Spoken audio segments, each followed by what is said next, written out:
कांके प्रखंड के चामा गांव में मुखर संवाद पहुंचा है, जहां वोट बहिष्कार की खबरें आ रही थी और वोट बहिष्कार को लेकर जिस तरह से प्रशासन संजीदगी से काम किया है और उसके बाद से ये आप देख सकते हैं राजकीय प्राथमिक विद्यालय चामा, ये यहीं पे 2 बूथ हैं और दोनों बूथों पर यहां कल मतदान होगा रांची संसदीय सीट के लिए। आप देख सकते हैं ये पुलिस के पदाधिकारी हैं जो सुरक्षा की व्यवस्था का भी यहां पर जायजा ले रहे हैं। ऐसे में चामा के निवासियों को क्या सुविधाएं नहीं मिल पा रही हैं, हम जानने का प्रयास करते हैं कि आखिर उन्होंने किन परिस्थितियों में यहाँ पर वोट बहिष्कार करने का फैसला किया था। ये आप लोगों ने यहाँ पे किया है कि अब वो वोट देंगे और वोट के अधिकार को पूरी तरह से लोकतंत्र के लिए वो जीने का प्रयास करेंगे। यहाँ के स्थानीय लोगों से हम बात करते हैं, ये आंगनबाड़ी केंद्र है। एक बात बताइए, आप लोगों ने फैसला किया था कि वोट बहिष्कार करना है, क्या अब वो फैसला अभी भी कायम है या आप लोग वोट करेंगे? वोट तो करेंगे, लेकिन अभी फिलहाल वोट करने के लिए तैयार है, लेकिन पहले इसका आक्रोश हो रहा था। इसका सीधा से 80 से मेरे बड़े भाई परनू जी देंगे। परनू जी इसके अच्छे वक्तव्य के रूप में बता सकते हैं। परनू जी आइए। ये बताइए क्या कारण था आप लोगों ने वोट बहिष्कार की बातें की? देखिए, वोट बहिष्कार करने का मुख्य कारण ये था ना कि हमारे यहाँ जमीन का लूटपाट हो रहा है। अच्छा। जिसमें सब लोग सम्मिलित हैं। कांके थाना शामिल है, कांके अंचल शामिल है, यहाँ तक कि बताया जाता है एसडीओ भी शामिल है। सब शामिल है, सबके दलाली मिलता है, कमीशन मिलता है। हम लोग का थाना में सुनवाई नहीं होता है, अंचल में जाते हैं तो अंचल में सुनवाई नहीं होता। हमारे का जो ज़मीन है उसका डुप्लीकेट पेपर बना, जाली पेपर बना के उसके बाद है सो ज़मीन को है सो रातों रात घेर दिया जा रहा है। आप चल के चाहें तो अभी भी देख सकते हैं, सैकड़ों एकड़ ज़मीन नहीं, लगभग 700 से 800 एकड़ ज़मीन को घेर दिया जा रहा है रातों रात। ज़मीनें किसकी हैं? ज़मीन हम लोग का रैयत है, हम लोग का खतियान है, रसीद है और सारा चीज़ अप टू डेट है। वहाँ धान का खेती करते आ रहे हैं वर्षों से। सर तो कैसे हो जाता है ये सब गैंग बना हुआ है ना, सब गैंग बना हुआ है। लेडीज़ का गैंग बना है, सैकड़ों लेडीज़ का गैंग बना हुआ है, सैकड़ों है सो बाहरी लोगों का है सो यहाँ पर है सो जेंट्स का गैंग बना हुआ है। वो लोग रिवॉल्वर लेके आता है, अस्त्र शस्त्र लेके आता है और फायरिंग करने लग जाता है। जब भी हम लोग अपनी ज़मीन में जब घेराबंदी करता है तो रोक तो थाम के लिए जाते हैं तो हम लोग साथ मारपीट किया जाता है। इसी के विरोध में हम लोग यहाँ पर वोट का बहिष्कार किया। किस जाति की ज़्यादा जनसंख्या? आदिवासी लोगों की ज़्यादा जनसंख्या में तो हेमंत सोरेन के बाद चंपई सोरेन की सरकार है, ऐसे में जमीन की कैसे लूट हो सकती है? सब नाम मात्र का सरकार है, ऐसा कोई काम का नहीं है। कहीं कुछ नहीं होता, कहीं सुनवाई नहीं होता है। जेएमएम के सरकार में, कांग्रेस के सरकार में सिर्फ और सिर्फ लूट खसोट ज़्यादा है।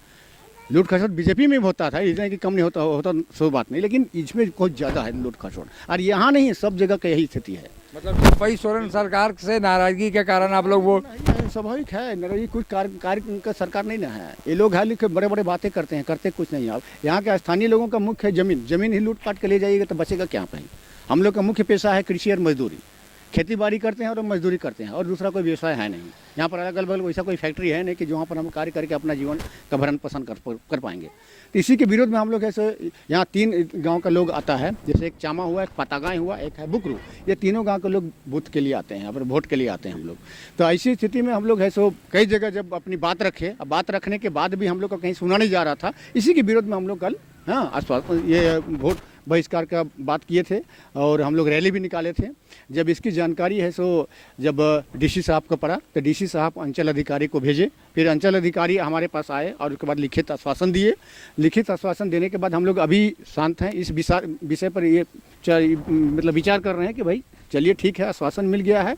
इलेक्शन के बाद हम लोग का जो भी कागजात डुप्लीकेट जारी के पेपर बना दिया गया है उस पर सुनवाई होगा, उस पर कार्रवाई होगा और हम लोग का पेपर फिर सही सलामत करके हमें वापस दिया जाएगा। देंगे, लेकिन हम तो नहीं रखते हैं घर में। देंगे, काहे नहीं देंगे? तो एकदम इस महापर्व में तो भागी होना ही चाहिए। तो गाँव में रहेंगे तब ना, कमाने के लिए बाहर जाते हैं तो कमाने के लिए तो पहले वोट दे देंगे, कैसे? पहले वोट दे लेंगे। हाँ दे लेंगे, पहले वोट दे लेंगे, उसके बाद जाएंगे काम करने। हाँ, ये लोकतंत्र का तकाजा है और जब तमाम बच्चे हैं यहाँ पर एक भविष्य है और भविष्य को लेकर लोग सभी आशान्वित हैं। आप बताइए, आप इसी गांव के हैं? नहीं, हम लोग सुरक्षा कर्मी हैं। अच्छा, सुरक्षा कर्मी हैं। जी। कल वोट होगा कि व्यापक सुरक्षा है? पूरी तरह अभी तो प्रयास में है कि शांतिपूर्वक इलेक्शन हो जाए।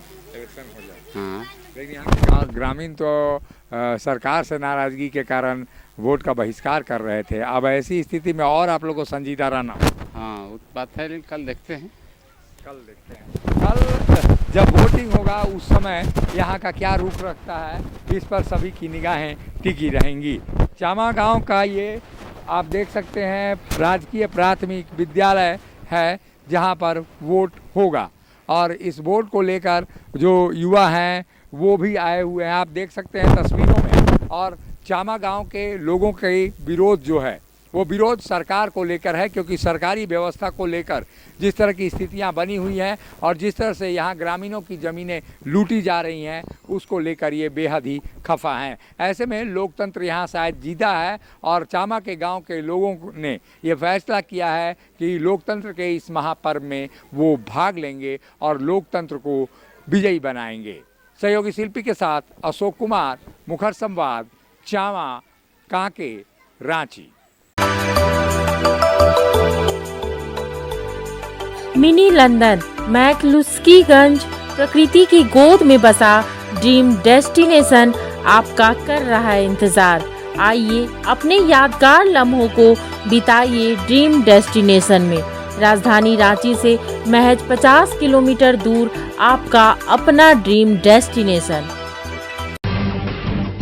जब टूटती है आस, जब थकती है सांस, जब रूठते हैं अपने, मुंह मोड़ता है जमाना, जब अंगड़ाई लेता है संकल्प, फिर बनती है कहानी, बनते हैं अनमिट निशान।